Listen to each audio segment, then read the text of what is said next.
നമസ്കാരം. പുതിയൊരു വീഡിയോയിലേക്ക് എല്ലാവർക്കും സ്വാഗതം. Welcome to Ajay's press.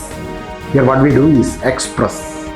നിങ്ങൾ 50 വയസ്സ് കഴിഞ്ഞ ഒരാളാണ് എങ്കിൽ നിങ്ങൾ ഈ വീഡിയോ തീർച്ചയായും കാണണം. ഇനി 50 വയസ്സിൽ താഴെയാണെങ്കിലും കുഴപ്പമില്ല. നിങ്ങളെ വാർദ്ധക്യം അതെത്രമാത്രം കടന്ന് ആക്രമിച്ചു കൊണ്ടിരിക്കുന്നു എന്നറിയണമെങ്കിൽ, നിങ്ങളുടെ ആയുസ് അല്ലെങ്കിൽ നിങ്ങൾക്ക് ദീർഘായുസ് ഉണ്ടോ ഇതറിയുവാൻ വളരെ സിമ്പിളായ ഒരു ടെസ്റ്റ് ഉണ്ട്. വെറും ഒരു 30 സെക്കൻഡ് ടെസ്റ്റ്.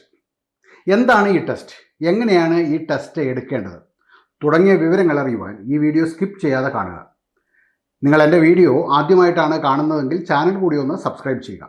ഒരാൾക്ക് പ്രായമാകും തോറും നിൽക്കുമ്പോൾ അയാൾക്കൊരു അൺസ്റ്റഡിനെസ് ഫീൽ ചെയ്യുന്നുണ്ടെങ്കിൽ തീർച്ചയായും അത് അയാളെ വീഴ്ചകളിലേക്ക് നയിച്ചേക്കാം. പ്രായമാകുമ്പോൾ ഉണ്ടാകുന്ന ഈ വീഴ്ച വലിയ റിസ്ക്കാണ് എന്ന് ഞാൻ പറയാതെ തന്നെ നിങ്ങൾക്കറിയാം. ഈ അൺസ്റ്റഡിനെസ് ഉണ്ടാകുന്നത് നമ്മുടെ ശരീരത്തിൻ്റെ ബാലൻസ് നഷ്ടപ്പെടുമ്പോഴാണ്. ഞാൻ പറഞ്ഞു ഇതൊരു 30 സെക്കൻഡ് ടെസ്റ്റ് ആണ് എന്ന്. അതായത് ഒരു ക്വിക്ക് ടെസ്റ്റാണിത്. വളരെ എളുപ്പമാണ്, വളരെ സിമ്പിളാണ്.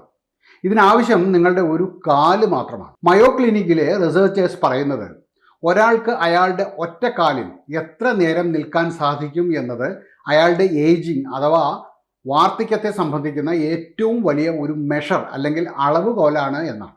ശരീരത്തിൻ്റെ ശക്തിയും നടക്കുന്നതിൻ്റെ പാറ്റേണും ഇത് രണ്ടും ഹെൽത്തി ഏജിങ് അസസ് ചെയ്യുവാനുള്ള 2 കാര്യങ്ങളാണ്. എന്നാൽ അതിനേക്കാൾ കുറച്ചുകൂടി എഫക്റ്റീവാണ് ഈ 30 സെക്കൻഡ് ടെസ്റ്റ്. പ്രോസ് 1 എന്ന് പേരായ ഒരു ജേർണലിൽ 2023 ഒക്ടോബറിൽ പ്രസിദ്ധീകരിച്ച ഒരു പഠനമുണ്ട്. ആ പഠനത്തിൽ അവർ 50 വയസ്സ് കഴിഞ്ഞ് 40 ആരോഗ്യവാന്മാരായ ആൾക്കാരിൽ നടത്തിയ വാക്കിംഗ്, ബാലൻസ്, ഗ്രിപ്പ് സ്ട്രെങ്ത് തുടങ്ങിയ ടെസ്റ്റുകളാണ് നടത്തിയത്. ഇതിൽ പകുതി പേർ 65 വയസ്സിൽ താഴെയുള്ളവരും ബാക്കി പകുതി 65 വയസ്സിന് മുകളിലുള്ളവരുമായിരുന്നു. ബാലൻസ് ടെസ്റ്റിനായി പാർട്ടിസിപ്പൻസ് 2 കാലിലും അവരുടെ കണ്ണുകൾ തുറന്നു വെച്ച് 30 സെക്കൻഡ് നിൽക്കണം. പിന്നെ 2 കാലിലും കണ്ണുകൾ അടച്ചു വെച്ച് 30 സെക്കൻഡ് നിൽക്കണം. പിന്നെ കണ്ണുകൾ തുറന്നു വെച്ച് അവരുടെ ഡൊമിനൻ്റ് കാലിൽ 30 സെക്കൻഡ് നിൽക്കണം. പിന്നെ അവരുടെ ഡൊമിനൻ്റ് അല്ലാത്ത കാലിൽ 30 സെക്കൻഡ് നിൽക്കണം. ഈ ഒരു ടെസ്റ്റിൽ, അതായത് ഈ ഒരു 1 ലെഗ്ഡ് ബാലൻസ് ടെസ്റ്റിൽ നോൺ ഡോമിനൻ്റ് കാലിൽ നിൽക്കുമ്പോഴാണ് പ്രായത്തോടനുബന്ധിച്ചിട്ടുള്ള ഏറ്റവും അധികം ഡിക്ലൈൻ കാണപ്പെട്ടത്. പ്രായം കൂടുന്തോറും ഒറ്റക്കാലിൽ നിൽക്കുവാനുള്ള ശേഷിയാണ് ഏറ്റവും അധികം കുറയുന്നതായി കണ്ടത്. നമ്മൾ കരുതുന്നത് പോലെ ഇത് അത്ര നിസ്സാരമായ ഒരു കാര്യമല്ല. ഇത് നൽകുന്ന സൂചനകൾ അത് അല്പം ഗുരുതരമാണ്. പ്രധാനമായും ഇത് വിരൽ ചൂണ്ടുന്നത് വ്യക്തികളുടെ വീഴ്ചയിലേക്കാണ്. അമേരിക്ക പോലൊരു രാജ്യത്തെ പ്രായമേറിയവരിൽ ഉണ്ടാകുന്ന പരിക്കുകളുടെ പ്രധാന കാരണം ഈ വീഴ്ച തന്നെയാണ്. പഠനം നൽകിയ സൂചന ഇതാണ് എങ്കിലും നമ്മുടെ നാട്ടിൽ വ്യക്തമായ കണക്കുകളൊന്നും ലഭ്യമല്ല. പ്രായമായവരിൽ ഉണ്ടാകുന്ന പരിക്കുകളുടെ പ്രധാന കാരണവും ഈ വീഴ്ചയല്ലാതെ മറ്റൊന്നല്ല. ഇനി നിങ്ങളിൽ എത്ര പേർക്ക് ഇങ്ങനെ ഒറ്റക്കാലിൽ നിൽക്കുവാൻ കഴിയുമെന്ന് ഒന്ന് നോക്കാമോ? നിങ്ങളുടെ കൈകൾ നിങ്ങളുടെ ഇടുപ്പിൽ വെച്ചുകൊണ്ട് വേണം നിൽക്കുവാൻ. ആദ്യം ഡോമിനൻ്റ് കാലിലും പിന്നെ നോൺ ഡോമിനൻ്റ് കാലിലും. കൂടുതൽ ആൾക്കാർക്കും വലതുകാൽ തന്നെയാകും ഡോമിനൻ്റ് കാൽ, എന്നാൽ കുറച്ചു പേർക്കെങ്കിലും തിരിച്ചുമായിരിക്കും. ഇങ്ങനെ എത്ര സമയം നിങ്ങൾക്ക് നിൽക്കുവാനായി എന്നൊന്ന് കുറിച്ച് വയ്ക്കും. നിങ്ങൾ നടത്തിയ ആ ടെസ്റ്റിൻ്റെ റിസൾട്ട് പറയുന്നതിന് മുമ്പ് ഞാൻ ചില കണക്കുകൾ പറയാം. നമ്മുടെ നാട്ടിൽ ഇനി പറയുവാൻ പോകുന്ന മാതിരി കണക്കുകൾ ലഭ്യമല്ല. 65 വയസ്സിന് മുകളിലുള്ള ലക്ഷക്കണക്കിന് അമേരിക്കക്കാരാണ് ഓരോ വർഷവും വീഴുന്നത്. ഇതിൽ തന്നെ 37% പേർക്കും പരിക്കുകൾ ഉണ്ടാകുന്നുണ്ട്. 30 ലക്ഷത്തിലധികം പേരാണ് എമർജൻസി റൂമിലെത്തുന്നത്. അതിൽ തന്നെ 10 ലക്ഷത്തോളം പേരും ഹോസ്പിറ്റലൈസ്ഡ് ആകുന്നുമുണ്ട്. $50 ബില്യൺ ഇങ്ങനെ വീഴ്ചകൾക്ക് മാത്രമായി ഓരോ വർഷവും ആശുപത്രികളിലും മറ്റുമായി ചെലവഴിക്കപ്പെടുന്നത്. ഇവിടുത്തെ കണക്കല്ല കേട്ടോ, അമേരിക്കയിലെ കണക്കാണ്. നമ്മുടെ നാട്ടിൽ ഈ കണക്കുകളൊന്നും ഇപ്പോൾ ഇങ്ങനെയൊരു കണക്കൊന്നും ലഭ്യമല്ല. നിങ്ങളുടെ ബാലൻസ് മോശമാണെങ്കിൽ, നിങ്ങൾ ചലിക്കുകയാണെങ്കിലും അല്ലെങ്കിലും നിങ്ങൾ വീഴുവാനുള്ള സാധ്യത വളരെ കൂടുതലാണ്. ഇങ്ങനെ പ്രായമായവരുടെ വീഴ്ച അത് ഗുരുതര ഫലങ്ങൾ സൃഷ്ടിക്കുന്ന ഒരു ആരോഗ്യ പ്രശ്നം തന്നെയാണ്. എന്തുകൊണ്ടാണ് പ്രായം കൂടുന്തോറും ഇങ്ങനെ ബാലൻസ് കുറയുന്നതും അത് നഷ്ടമാകുന്നതും? ജീവിതത്തിൻ്റെ പാതി വഴി എത്തുമ്പോൾ തന്നെ ഒരാളുടെ ബാലൻസ് കുറഞ്ഞു തുടങ്ങും. ഡ്യൂക്ക് ഹെൽത്തിൻ്റെ ഒരു പഠനം പറയുന്നത് 30 വയസ്സിനും 40 വയസ്സിനും ഇടയിലുള്ള പ്രായപൂർത്തിയായവരിൽ ഒറ്റക്കാലിൽ നിൽക്കുവാൻ കഴിയുക പരമാവധി 1 മിനിറ്റ് വരെയാണ്. 50-ലെത്തിയവരിൽ ഇത് 45 സെക്കൻഡുമാണ്. എന്നാൽ 70-കളിൽ എത്തിയവരിൽ ഇത് 26 സെക്കൻഡുമാണ്. നല്ല ആരോഗ്യമുള്ളവരുടെ കാര്യമാണ് ഞാൻ ഈ പറഞ്ഞത്. ഇങ്ങനെ ബാലൻസ് കുറയുന്നതിൻ്റെ കാരണം പലതാണ്.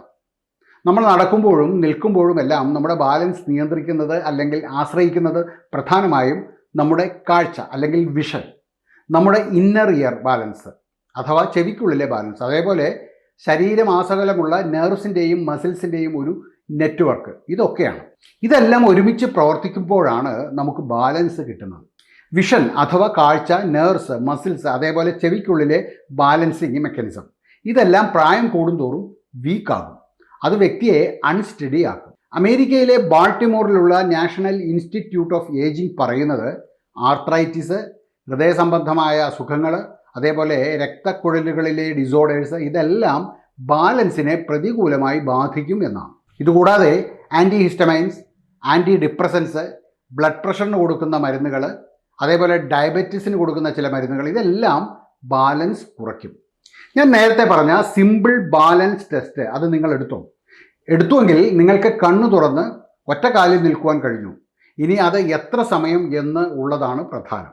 നിങ്ങൾ 65 വയസ്സിന് മുകളിലാണെങ്കിൽ 30 സെക്കൻഡ് നിങ്ങൾക്ക് അങ്ങനെ ഒറ്റക്കാലിൽ ബാലൻസ് ചെയ്യുവാൻ കഴിഞ്ഞുവെങ്കിൽ നിങ്ങൾക്ക് നല്ല ആരോഗ്യമുണ്ട്.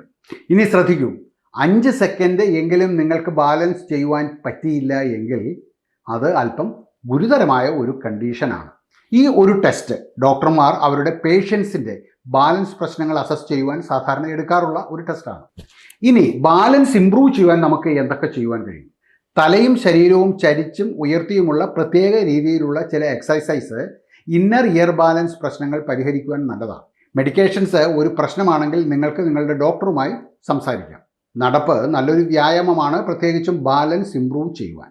കാലിൻ്റെയും പാദങ്ങളുടെയും ചലനം ബാലൻസിങ് കൂട്ടും. നടപ്പിൻ്റെ കൂടെ ചില എക്സസൈസ് കൂടി ചെയ്യുകയാണെങ്കിൽ അതും ബാലൻസ് കൂട്ടുവാൻ സഹായിക്കും. നമ്മൾ പറഞ്ഞ ടെസ്റ്റ് തന്നെ വെറുതെ നിൽക്കുമ്പോഴെല്ലാം ചെയ്യാവുന്നതാണ്. ഒറ്റക്കാലിൽ എക്സസൈസ് ചെയ്യുമ്പോൾ കൈകൾ രണ്ടും ഇടുപ്പിൽ കുത്തി വലത്തെ കാല് പൊക്കി ഇടത്തെ കാൽമുട്ടിന് പിറകിലാക്കി ഇടത്തെ കാലിൽ എത്ര നേരം നിൽക്കാൻ പറ്റും എന്ന് നോക്കുക. സാധിക്കുന്നില്ല എങ്കിൽ മേശ പോലെയുള്ള വസ്തുക്കളിൽ പിടിച്ച് നിന്നുകൊണ്ടും ഇത് ചെയ്യാവുന്നതാണ്. 30 സെക്കൻഡ് എങ്കിലും ഇങ്ങനെ നിങ്ങൾക്ക് നിൽക്കുവാൻ പറ്റുമോ എന്ന് നോക്കുക. ഒരു കാല് കഴിഞ്ഞ് മറ്റേ കാലിൽ ഇതേ എക്സസൈസ് ചെയ്യുക. വീട്ടിലും ഓഫീസിലും, എന്തിന് പല്ല് ബ്രഷ് ചെയ്യുമ്പോൾ പോലും ഇതെല്ലാം നമുക്ക് പരീക്ഷിക്കാവുന്നതാണ്. ഇരിക്കുന്ന പൊസിഷനിൽ നിന്നും നിങ്ങൾ കൈകളുടെ സഹായമില്ലാതെ എഴുന്നേൽക്കുവാൻ ശ്രമിക്കുക. അത് ശീലമാക്കുക. ഒരു ലൈൻ വരച്ചിട്ട് ആ ലൈനിൽ തന്നെ നടക്കുവാൻ ശ്രമിക്കുക. അല്ലെങ്കിൽ ഉപ്പൂറ്റിയിൽ കാലിൻ്റെ വിരലിൽ മാത്രം നടന്ന് നോക്കുക. ഇതുകൂടാതെ വെയിറ്റ് ഷിഫ്റ്റ് എക്സസൈസുകൾ നോക്കാവുന്നതാണ്. 2 കാലും അകത്തി വെച്ച് ശരീരഭാഗം പൂർണ്ണമായും 2 കാലിലും കൊടുത്തിട്ട് പിന്നെ ഒരു കാൽ ഉയർത്തി വെയിറ്റ് മറ്റേ കാലിലേക്ക് മാറ്റി ആ കാലിൽ എത്ര നേരം നിൽക്കാമോ അത്രയും നേരം ബാലൻസ് ചെയ്യുക. ചുരുങ്ങിയത് ഒരു 30 സെക്കൻഡ് ഇങ്ങനെ ബാലൻസ് ചെയ്യുക. അത് നന്നായിരിക്കും. പിന്നെ കാല് മാറ്റി ഇങ്ങനെ തന്നെ ചെയ്യാവുന്നതാണ്. നമ്മൾ ഡംബൽ ഉപയോഗിച്ച് കൈകളുടെ എക്സസൈസ് ചെയ്യാറുണ്ടല്ലോ. അപ്പോഴും ഒരു കൈയിൽ ഡംബൽ പിടിച്ചുകൊണ്ട് മേൽപ്പറഞ്ഞ പോലെ തന്നെ നമുക്ക് ചെയ്യാവുന്നതാണ്. ഇതുകൂടാതെ ടായ്ചി എന്ന് പേരായ ഒരു എക്സസൈസ് ഉണ്ട്. യഥാർത്ഥത്തിൽ ടായ്ചി ഒരു മാർഷൽ ആർട്ടാണ്. ഇതിൽ വരുന്ന മൂവ്മെൻറ്റ്സ് അത് ജെൻറ്റിൽ ലോ ഇമ്പാക്റ്റ് മൂവ്മെൻറ്റ്സ് ആണ്. ഇതും പരീക്ഷിക്കാവുന്നതാണ്. അതുപോലെ തന്നെ നിങ്ങളുടെ ഫിറ്റ്നസ് സെൻറ്ററിലെ ട്രെയിനറോടോ അല്ലെങ്കിൽ യൂട്യൂബൊക്കെ നോക്കിയാൽ ഈ ടായ്ചി എക്സസൈസ് നിങ്ങൾക്ക് കിട്ടും. പണ്ട് കാലത്ത് മുനിമാരൊക്കെ ഒറ്റക്കാലിൽ തപസ് ചെയ്തിരുന്നു എന്ന് നമ്മൾ കേട്ടിട്ടുണ്ട്. തപസ്സൊന്നും ചെയ്തില്ലെങ്കിലും ഒരു 30 സെക്കൻഡെങ്കിലും അങ്ങനെ ചെയ്യുവാൻ പറ്റിയാൽ രക്ഷപ്പെട്ടു.